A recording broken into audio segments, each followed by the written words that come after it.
Here's a question I have for you. What's in your backpack? Every single person in the world has their own lived experiences. They put them in the backpack.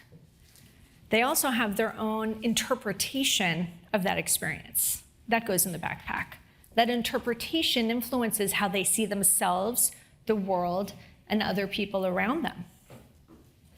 Every single person in this room has an invisible backpack, and in it are your lived experiences, your interpretations, and all the adaptations and all the coping strategies that you developed.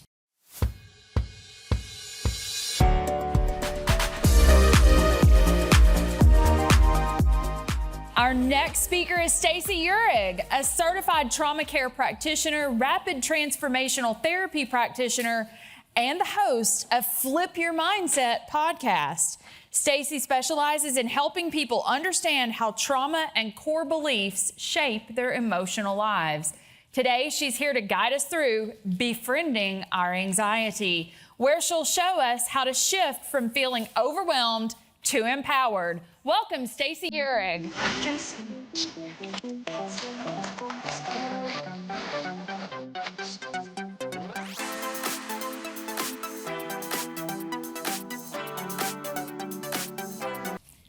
January 14th, 1984.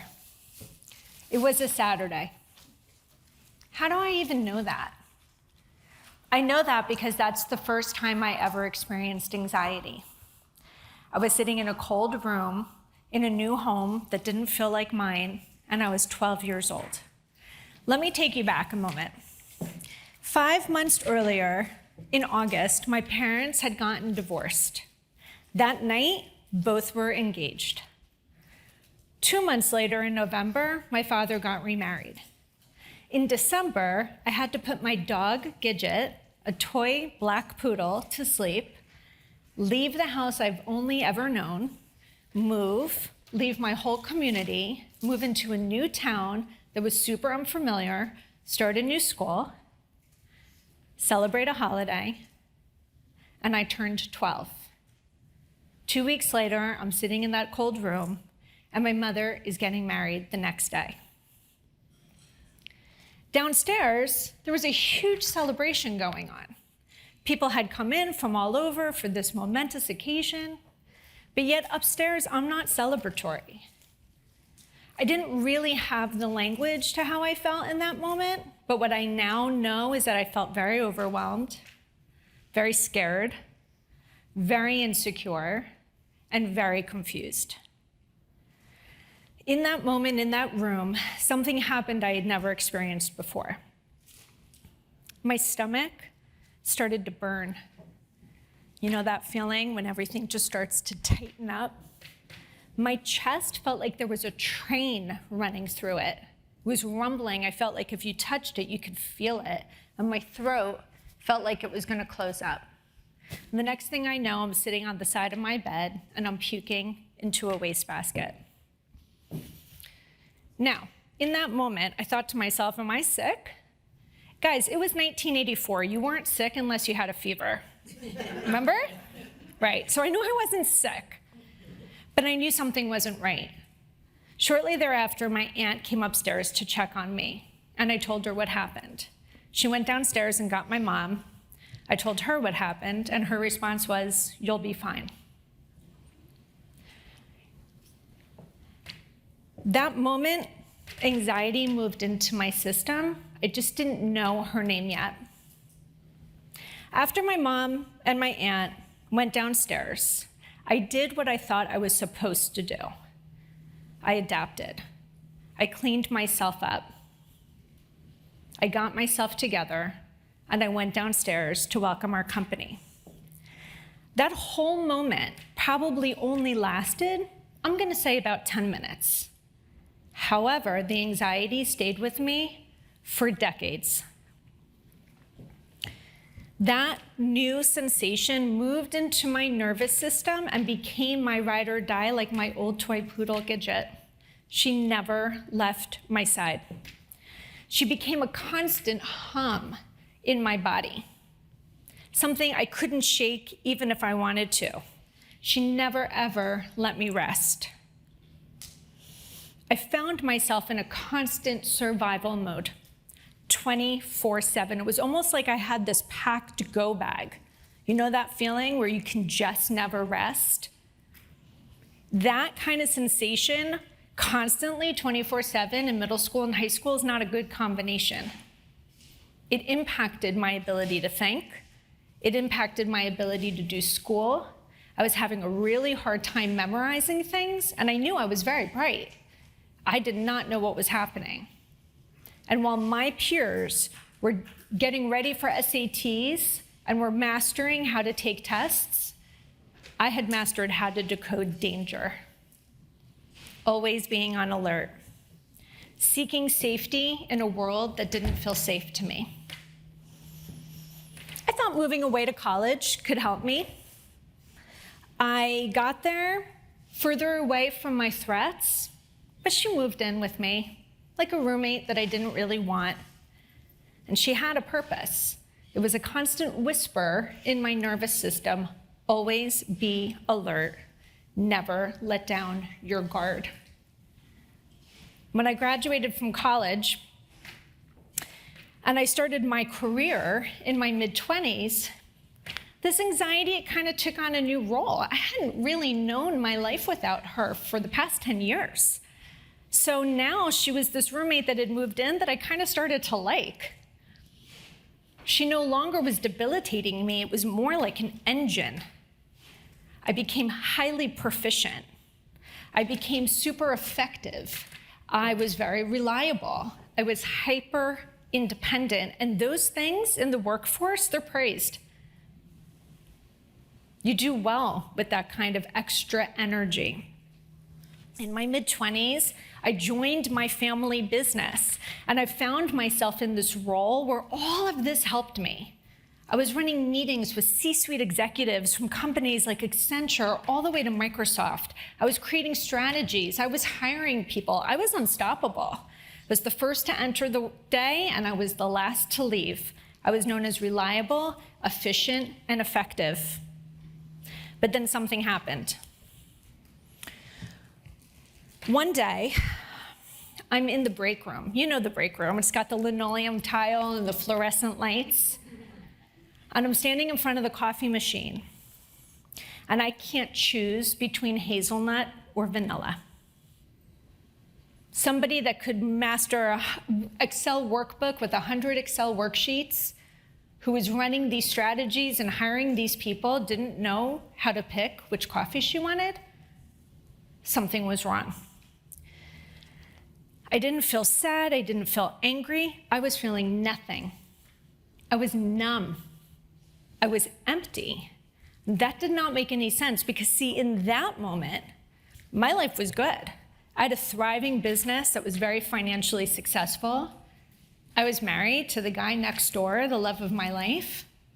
We had just bought a new home. Like, there was nothing currently in my sphere that should be causing this. But yet, that's what was happening. Oh, and let me let you know this. Around that time, about 30 years old, I'd been in therapy since I was 15. So 15 years of therapy, half my life. And I can't choose what kind of coffee I want because I am that stuck and that numb. So I did what I had learned to do. I adapted. I called my therapist, I called my psychiatrist, I started Zoloft, and I pushed through. Now, let me take you a little bit back to that room in 1984. One of the things that happened in that moment that I hadn't realized that you're going to see as a through line here is that in that moment when I adapted and I got myself together and I went downstairs and greeted everybody, I unknowingly put that lived experience and my coping strategies into a backpack that I was always going to be carrying with me. It was an invisible backpack. And in that moment, when I called that therapist and I called that psychiatrist and I got that Zoloft, I was just pulling out coping strategies unknowingly. And all of that worked until it didn't.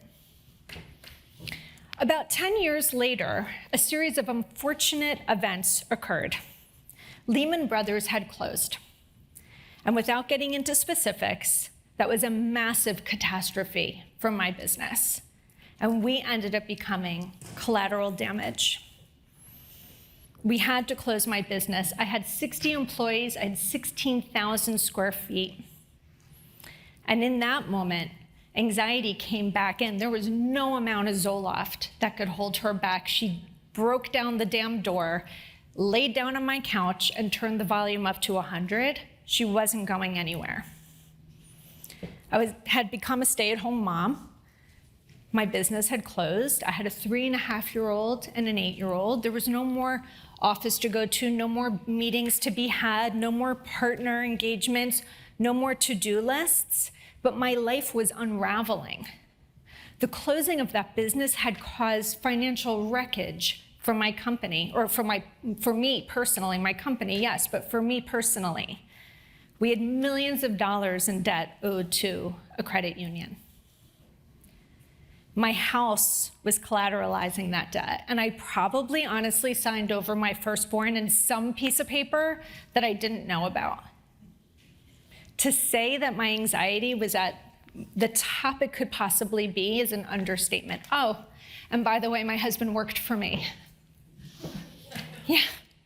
So all of our eggs were in one basket. Both unemployed, no insurance, and everything we owned financially we had dumped into this business as a lifeline. We literally had nothing. And I lived 30 miles outside of New York City with 2 kids. In addition, I owned that business with my brother and my dad. And every single person, the 3 of us, really the 4, my husband, the partner, non-partner, we're all coping with this stress slightly differently. And so I once again found myself very scared, very alone. Everyone was kind of on their own emotional islands. And my friends, they couldn't really possibly comprehend what I was going through. One day, I found myself doing some laundry and ironing. Now, anybody that knows me personally knows I don't do either of those things. I don't. There's a lot of things I do in my house, but laundry and ironing are not one of them. But I needed to do something to distract myself. My son was probably in about 2nd grade, and I had a 3.5-year-old who was taking a nap. Again, this anxiety, if you've ever had anxiety, you know how this can be. I was drowning in it. The uncertainty of what was ahead of me was deafening. And I actually could no longer stand and found myself once again sitting on the side of a bed. But this time it was a little bit different.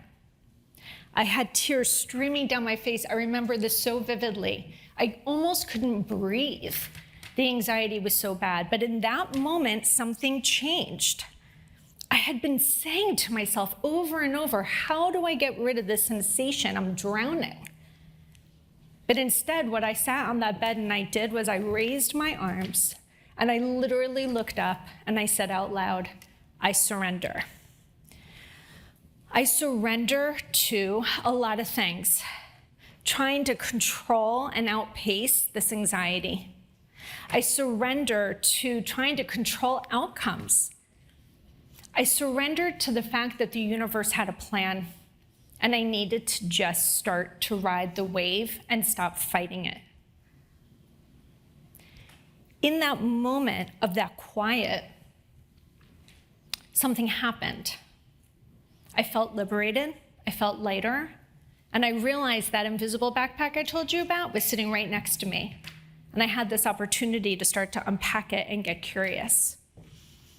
So instead of asking myself over and over and over again, how do I get rid of this part? I hate this part of myself. I got curious. And the new question was, what is this anxiety trying to tell me? That question changed everything for me. Because when I had that moment of surrender and I was accessing that backpack that I'd been carrying since 1984, totally unknowingly, and that anxiety was in there, I realized there was more than just anxiety. There were all kinds of parts of me in there, a caretaker part, a part that never wants to leave anybody alone or have them feel like they're alone, like kind of a savior part, like I have to protect everyone all the time. I had a hyper-independent part, an overachieving part, and I had that shutdown part that was really present when I was trying to get that cup of coffee. But here's the other thing that I realized. Everybody else also has parts. See, my parts were developed from my lived experiences, the coping strategies I had learned, the adaptations I had harnessed, the core beliefs that were gained from that. But every other person in my sphere also had their own lived experiences, their own coping strategies, their own adaptations, and their own backpacks. And that really helped me. Because throughout this process, part of my anxiety was worse because people were not meeting me where I was at, but they couldn't because they had their own backpack. So I realized I was judging other people, but I was also judging myself, right? When I paused and I got curious about what other people might be carrying, it was an epic shift. So here's a question I have for you. What's in your backpack? Every single person in the world has their own lived experiences. They put them in the backpack. They also have their own interpretation of that experience. That goes in the backpack. That interpretation influences how they see themselves, the world, and other people around them. Every single person in this room has an invisible backpack, and in it are your lived experiences, your interpretations, and all the adaptations and all the coping strategies that you developed. Thank you.